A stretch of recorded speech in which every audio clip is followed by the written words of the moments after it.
श्री स्वामी समर्थ ही स्वामी समर्थांच्या केंद्रातील दत्त जयंतीच्या दिवशीची पूजा मांडलेली आहे. आणि हे स्वामी समर्थ केंद्र लातूर इथे एक मोठं केंद्र आहे स्वामी समर्थांचं. तर तेथील जी प्रार्थना होती ना, त्यामुळे आवाज एकदम असं प्रसन्न वातावरण झालं होतं त्या केंद्रामध्ये. तर पहा,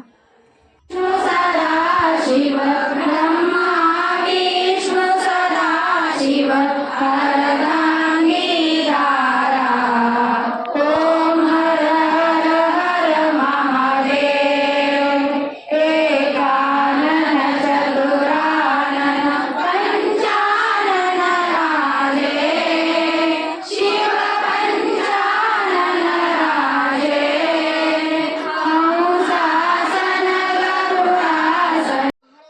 श्री स्वामी समर्थ.